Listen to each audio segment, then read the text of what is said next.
Halo semuanya, welcome back to our chapel. Wup, wup, wup, wup. Chapel hari ini spesial banget ya Miss ya. Iya nih share, soalnya kita hari ini take-nya semuanya nih full band dan kita juga take-nya di church. Wow, akhirnya for a while ya. Oke, nah ini Miss pesan juga walaupun ini online tapi Miss pengen kita semuanya tetap fokus karena bagaimanapun kita menyembah Tuhan kita. Jadi walaupun kalian menonton via laptop atau via handphone, jadi biarkan itu nggak menjadi alasan kalian nggak bisa konsentrasi, kalian nggak bisa kasih yang terbaik untuk Tuhan. So let's give our best tetap ya walaupun ini online dan biarlah apa yang kita nyanyiin, apa yang kita dengerin semua ini bisa menjadi berkat buat kita semua. Oke, sebelum kita memulai memuji Tuhan, mari kita sama-sama berdoa dulu. Tuhan, terima kasih ya Tuhan, Kau sudah mengumpulkan kami di sini. Sekarang kami mau memulai untuk memuji dan menyembah Engkau ya Tuhan. Berkati supaya kita bisa memuji dengan sepenuh hati ya Tuhan. Di dalam nama Tuhan Yesus, haleluya, amin. Amen. Okay, come on everybody, let's praise Him out.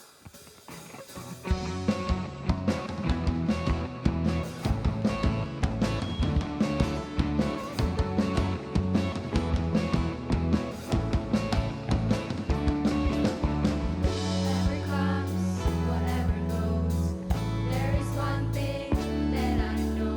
You are faithful.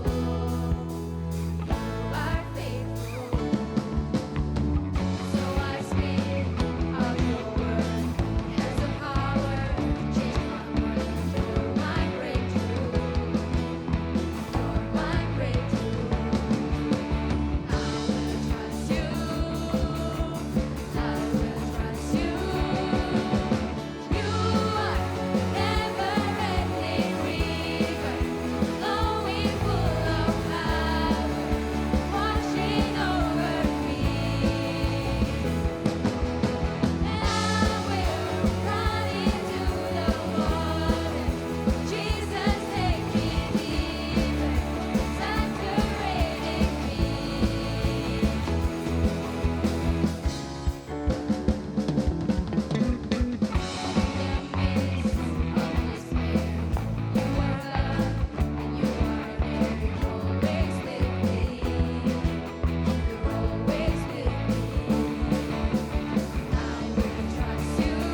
together to God.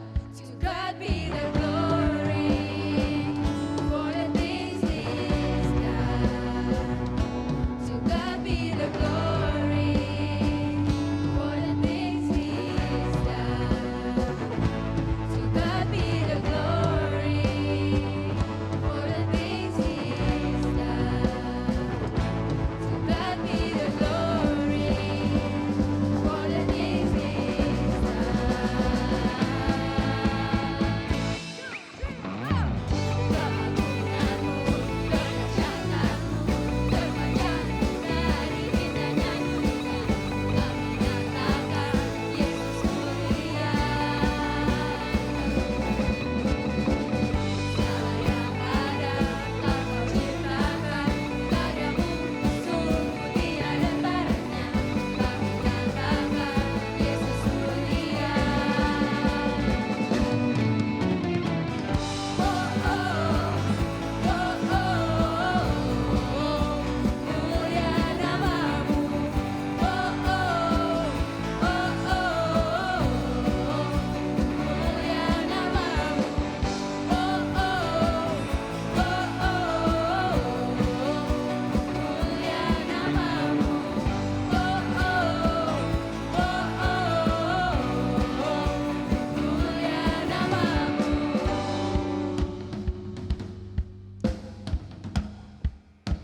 Mulia namamu.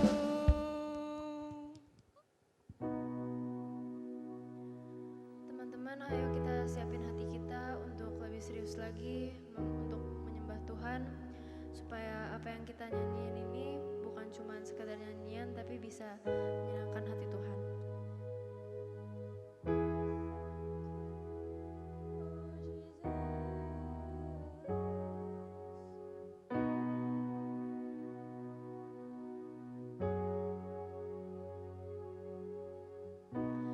Lord bless you and keep you. Make His face shine upon you. Be gracious to you.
biarlah apapun Tuhan yang kami nyanyikan hari ini ya Tuhan bisa menjadi persembahan yang kudus Tuhan, yang menyenangkan hati-Mu ya Bapa.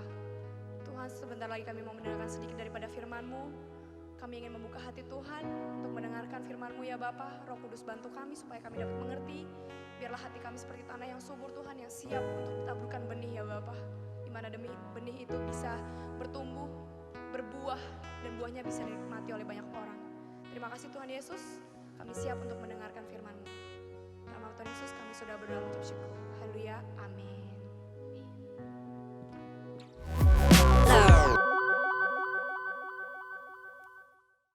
Ya, shalom semua, selamat siang. Sekarang giliran Mister untuk share firman Tuhan di chapel siang hari ini. Yuk sebelum mulai kita berdoa terlebih dahulu. Tuhan Yesus, terima kasih untuk hari ini kami boleh datang kembali di chapel ini. Kau tolong ya Tuhan supaya kami bisa mendapatkan firman-Mu lebih dalam lagi sehingga kami tidak hanya menjadi pendengar yang baik tetapi kami mau menjadi pelaku firman-Mu yang baik di dalam kehidupan ini. Kau tolong berikanlah kami telinga seorang murid ya Tuhan, sehingga kami dapat mendengarkan, memahami, menyimak dengan baik. Terima kasih Tuhan Yesus, Kau pakai juga hamba-Mu ini dari segala keterbatasan yang dimilikinya, sehingga kemuliaan hanya bagi-Mu saja di tempat yang maha tinggi, dimanapun kami berada. Terima kasih ya Bapa, kami siap mendengarkan firman-Mu. Di dalam nama Yesus kami siap berdoa, haleluya, amin. Ya, selamat siang sekali lagi semuanya. Oke, hari ini Mister mau kasih satu judul khotbah, Every issue is a hard issue. Every issue is a hard issue. Setiap masalah adalah masalah hati. Nah, sebelumnya Mister mau kasih tahu satu hal kayak gini. Tuhan mau ngomong sesuatu kepada kalian hari ini. So, mari buka hati kalian lebar-lebar sehingga kamu bisa menerima seluruh firman Tuhan dengan baik. Kenapa? Karena di situ kita bisa mendapatkan berkat dari surga dan kita juga bisa melakukan di dalam kehidupan kita sehari-hari. Ya, jadi jangan tutup hati kalian, bukalah selebar-lebarnya hati kalian. Ya, sehingga kita bisa menyerap firman Tuhan dengan baik hari ini. Oke, dunia, Mister akan memulai dari kata dunia ini ya. Dunia itu bukanlah tempat yang sempurna. Begitu juga dengan gereja, begitu juga dengan sekolah kita. Itu semua bukanlah tempat yang sempurna. Kenapa? Karena masih ada Mister atau juga masih ada diri kalian sendiri gitu ya. Masih ada kita semua. Karena manusia itu pada dasarnya tidak bisa sempurna selama dia masih menginjak bumi ini gitu kan. Jadi selama dunia atau gereja atau bahkan sekolah kita masih diinjak oleh kita semua yang adalah manusia, ya tempat itu menjadi tempat yang tidak sempurna. Karena manusia adalah pribadi yang tidak sempurna. Gitu ya. Kenapa sih manusia tidak sempurna? Kenapa manusia itu masih sering berbuat satu kesalahan atau yang sering kita sebut dengan dosa? Nah, mungkin setiap kali ada kesalahan atau masalah di dalam diri seseorang, yang dipermasalahkan, yang dicari solusinya adalah apa yang terlihat. Sehingga akar masalahnya tidak diberi solusi yang baik. Sehingga manusia seringkali jatuh di dalam lubang yang sama dan itu dilakukan secara terus-menerus. Seperti itu. Sehingga akhirnya manusia tidak sempurna masuk ke dalam gereja yang tidak sempurna dan bisa melahirkan dunia yang tidak sempurna juga. Kenapa? Seringkali kita hanya membereskan masalah apa yang terlihat oleh kasat mata kita. Akar masalah yang ada di dalam diri manusia itu, hati itu tidak pernah diberikan satu solusi. Nah, untuk itu hari ini Mister akan mengajak kalian untuk belajar membenahi hati kita masing-masing. Ya. Membenahi hati kita masing-masing. Yuk kita baca dalam Yehezkiel 36 ayat 24 sampai 27. Yehezkiel 36 ayat 24 sampai yang ke-27.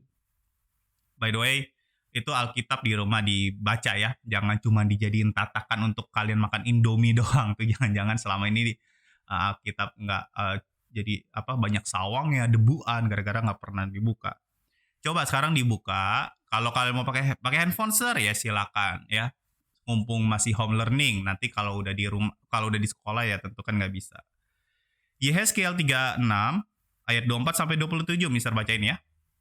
Aku akan menjemput kamu dari antara bangsa-bangsa dan mengumpulkan kamu dari semua negeri dan akan membawa kamu kembali ke tanahmu. Aku akan mencurahkan kepadamu air jernih yang akan mentahirkan kamu dari segala kenajisanmu.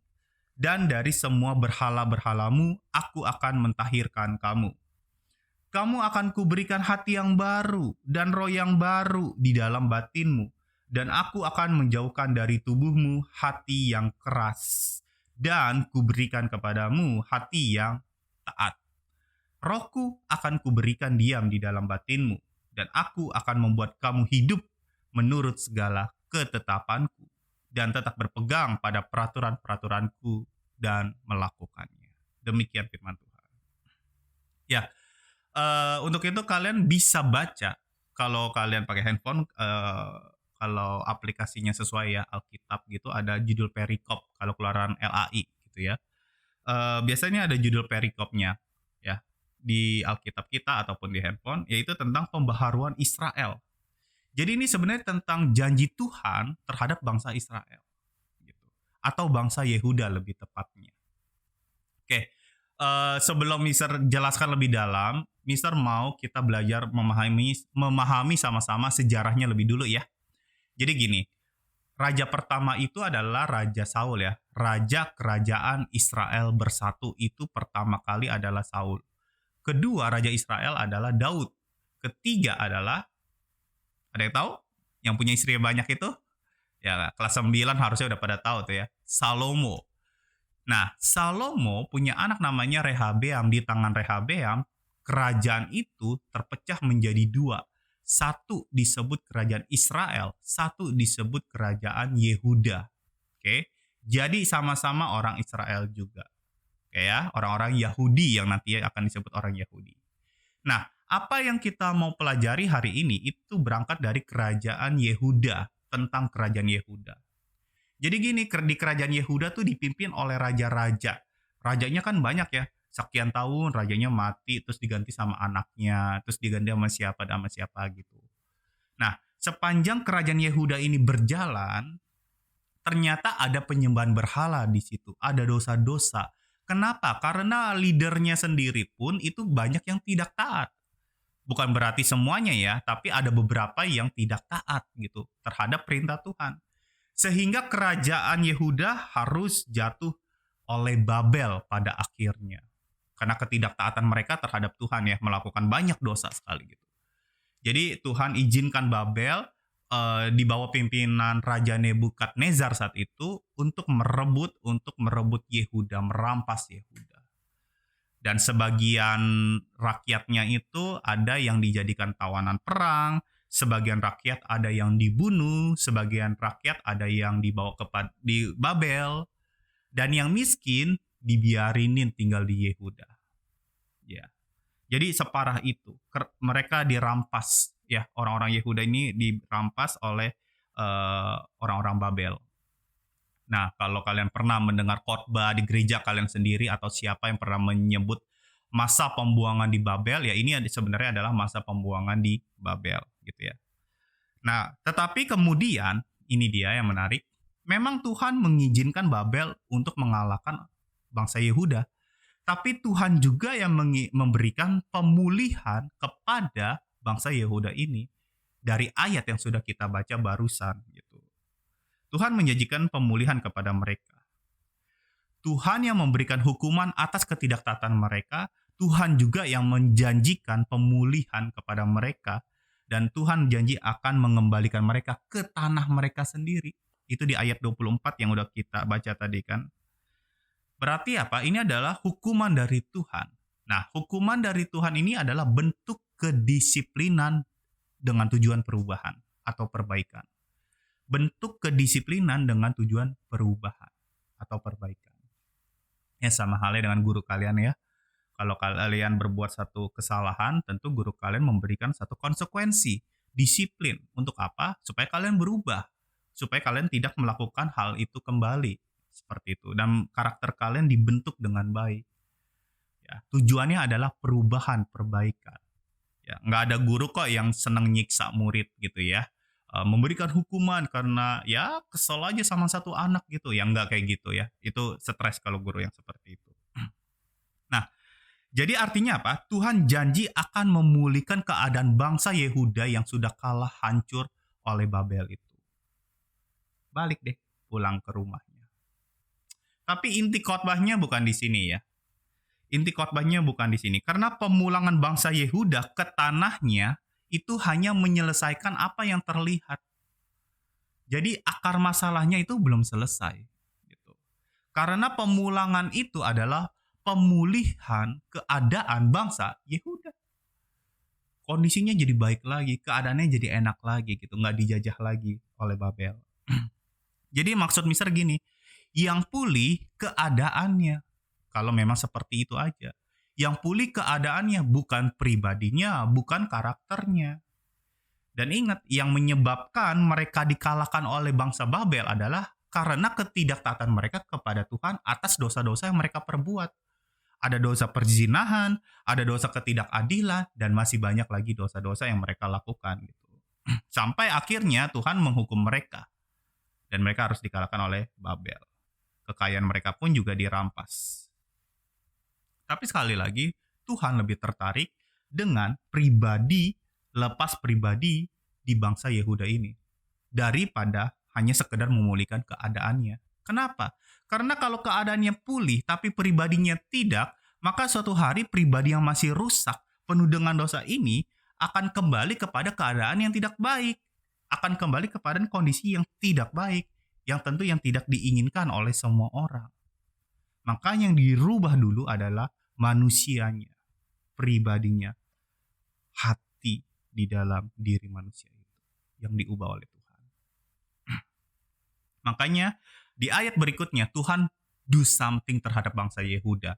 Ada hal-hal yang bisa kita pelajari dari cerita ini. Oke? Yuk kita lihat ayat 25. Tuhan bilang kayak gini, Aku akan mencurahkan kepadamu air jernih, yang akan mentahirkan kamu dari segala kenajisanmu dan dari segala berhala-berhalamu.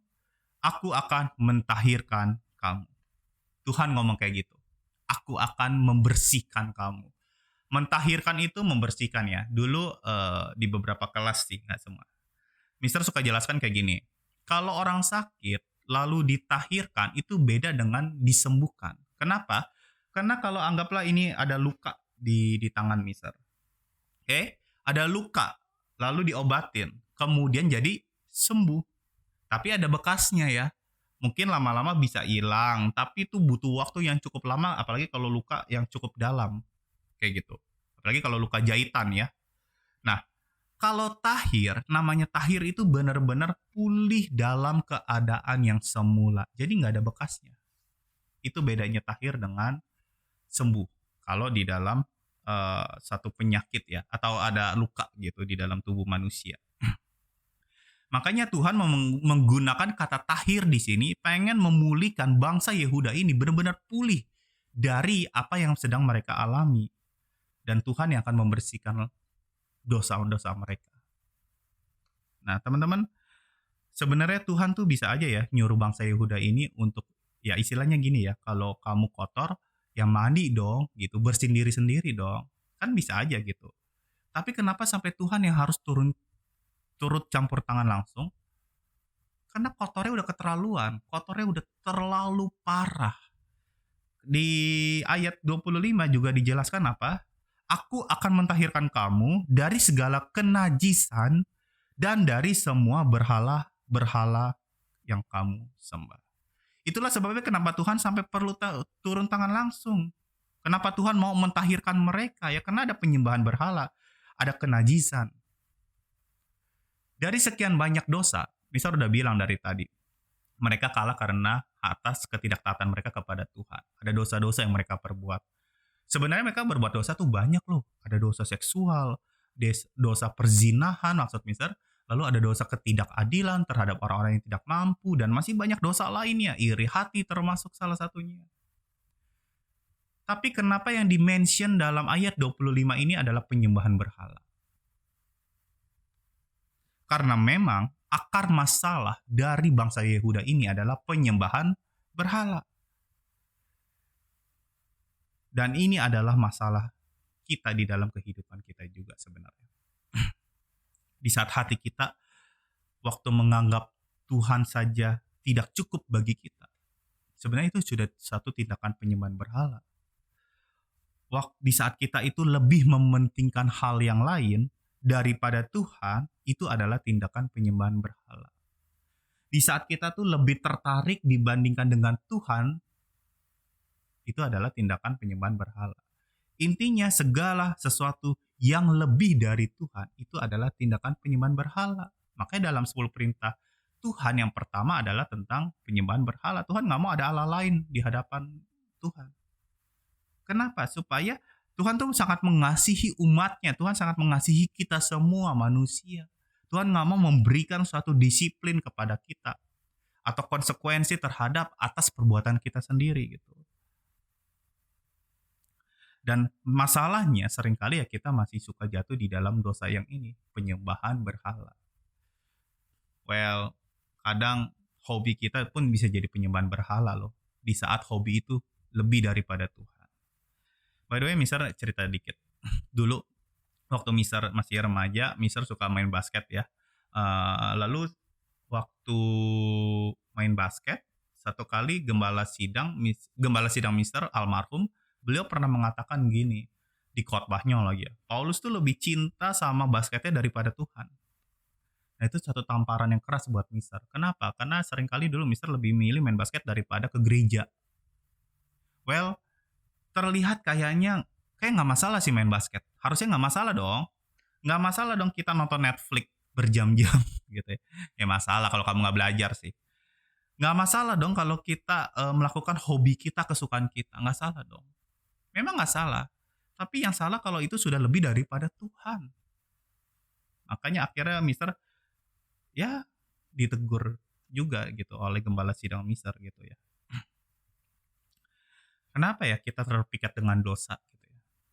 Manusia lebih suka berbuat dosa daripada menyembah atau melakukan perintah Tuhan gitu ya. Karena seakan-akan tuh perintah Tuhan tuh membuat kita tuh susah untuk bergerak gitu, berbuat sesuatu gitu ya.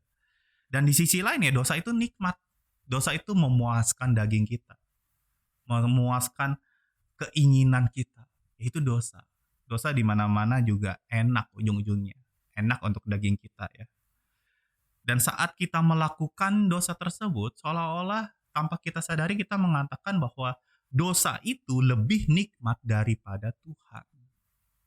Kita lebih senang dipuaskan oleh dosa daripada Tuhan.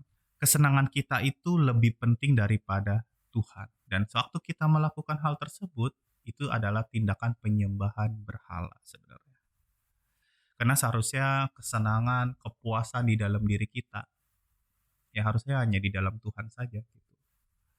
Well, kita nggak salah sih senang melakukan hobi atau kesenangan kita sendiri, ya. Tapi masalahnya kalau itu udah lebih dari Tuhan, sekali lagi itu sudah perbuatan dosa.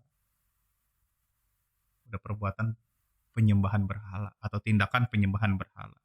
Dan itulah yang Tuhan lakukan terlebih dahulu kepada bangsa Yehuda. Membersihkan mereka dari penyembahan berhala. Oke. Pertanyaannya adalah gini, gimana cara Tuhan membersihkan mereka? Bagaimana cara Tuhan mentahirkan mereka dari penyembahan atau kenajisan yang mereka sudah buat dari dosa-dosa yang mereka perbuat? Ada di ayat 26 jawabannya. Tuhan bilang gini, kamu akan kuberikan hati yang baru, roh yang baru di dalam batinmu. Dan aku akan menjauhkanmu dari tubuhmu, hati yang keras, dan kuberikan kepadamu hati yang taat. Di New Living Translation dikatakan gini, and I will give you a new heart, and I will put a new spirit in you. I will take out your stony, stubborn heart and give you a tender, responsive heart. Nah, jadi terjemahan New Living Translation ini benar-benar mudah dipahami gitu ya. Artinya gini, bagaimana cara Tuhan membersihkan kita atau membersihkan bangsa Yehuda saat itu dari dosa-dosanya, yaitu tentu dengan mengeluarkan hati mereka yang keras dan memberikan hati yang lembut, hati yang mau merespons, Hati yang mau mendengarkan. Tidak hanya mendengarkan, tetapi juga mau melakukan di dalam kehidupan mereka sehari-hari. Hati yang responsif. Makanya tadi dibilangnya apa? Stubborn heart itu Tuhan keluarkan. Lalu diberikan hati yang baru, yaitu a tender, responsive heart. Tender. Ya kayak kita makan dagingnya kalau udah tender tuh kan empuk, lembut. Jadi Tuhan memberikan hati yang lembut seperti itu kepada kita ataupun bangsa Yehuda di saat itu. Kenapa? Karena hati yang keras itu nggak bisa dibentuk. Tapi hati yang lembut itu bisa dibentuk. Kayak kendi deh. Ada yang tahu kendi gak? Googling aja lah ya. Abis ini ya kendi gitu ya. Kendi itu adalah tempat penyimpanan air seperti kayak teko gitu. Di mana dibuat dari tanah liat. Ya, jadi kendi itu dibuat dari tanah liat. Waktu dibentuk, ya, waktu kendi itu dibentuk itu lebih gampang. Kenapa? Karena dari waktu masih tanah liat itu ada campuran dengan air dan itu mudah dibentuk. Dibentuk bentuknya mau seperti apa, lalu ada corongnya supaya memudahkan orang untuk menuangkan air dan seterusnya. Itu mudah dibentuk. Tapi kalau kendi itu didiamkan terus-menerus, akhir udah jadi gitu, maka kendi itu udah keras. Kalau udah keras, nggak bisa dibentuk. Nggak bisa dibentuk lagi kalau udah keras. Satu-satunya cara gimana? Hancurkan. Perang. Hancur. Udah hancur, dikasih air lagi, dikasih bahan-bahan yang mister sendiri nggak tahu, supaya mudah dibentuk lagi. Dibentuk lagi, dibentuk lagi, dibentuk lagi. Jadi cara Tuhan memulihkan, membersihkan mereka dari penyembahan berhala atau dosa-dosa mereka adalah yang membentuk mereka. Memberikan hati yang lembut, hati yang mau dibentuk, hati yang mau mendengarkan, hati yang responsif. Ada suatu pernyataan yang menarik yang akhirnya Mister kasih judul khotbah, yang memakai kata itu menjadi judul khotbah Mister hari ini. Itu every issue is a heart issue. Setiap masalah adalah masalah hati. Sebenarnya setiap masalah adalah masalah hati. Jadi kalau kita lagi ngomongin hati ataupun kita lagi ngomongin roh, itu sebenarnya semua bicara tentang pusat kehidupan manusia. Apalagi kalau kedua kata itu, hati ataupun roh, ada di dalam satu ayat. Dan di ayat 25 kata itu ada. Kamu akan kuberikan hati yang baru dan roh yang baru di dalam batinmu. Kedua kata itu ada. Artinya apa? Artinya hal ini menunjukkan benar-benar pusat kehidupan manusia. Sesuatu yang manusia sendiri nggak bisa melihatnya, tetapi ada di dalam diri manusia. Karena sejak semula manusia diciptakan dari yang terlihat dan dari yang tidak terlihat. Dari debu dan tanah, juga dari roh. Yang Tuhan kan menghembuskan nafasnya dan menjadi roh di dalam diri manusia. Itulah sebabnya Amsal 4 ayat 23 juga mengatakan, jagalah hatimu dengan penuh segala kewaspadaan, karena dari situlah akan terpancar suatu kehidupan. Dari hati kita akan terpancar kehidupan. Pusat kehidupan kita ada di dalam hati, ada di dalam roh kita. Yang tidak terlihat. Dan ini adalah akar masalahnya. Jadi seharusnya kita belajar berdoa kepada Tuhan. Minta kepekaan kepada Tuhan terhadap berhala-berhala yang ada di dalam hati kita. Untuk itu Mister ngajak kalian untuk merenungkan dua pertanyaan ini sejenak. Yang pertama adalah, hal apa sih yang membuat kita itu jauh dari Tuhan? Hal apa yang membuat kita jauh dari Tuhan? Kalau Mister dulu basket, pokoknya kesukaan Mister lah, hobi Mister. Seringkali hal-hal seperti itu membuat Mister jauh dari Tuhan. Dan akhirnya hal itu lebih utama dibandingkan dengan Tuhan. Dan itu adalah satu tindakan penyembahan berhala modern.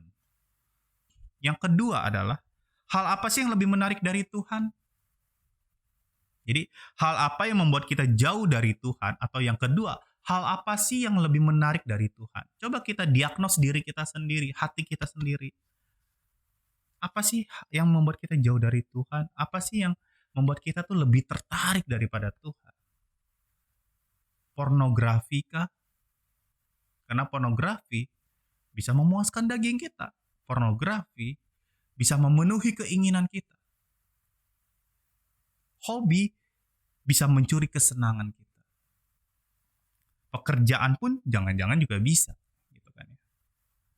Jadi apa yang lebih membuat kita tuh lebih, wah ini kayak lebih menarik nih daripada Tuhan.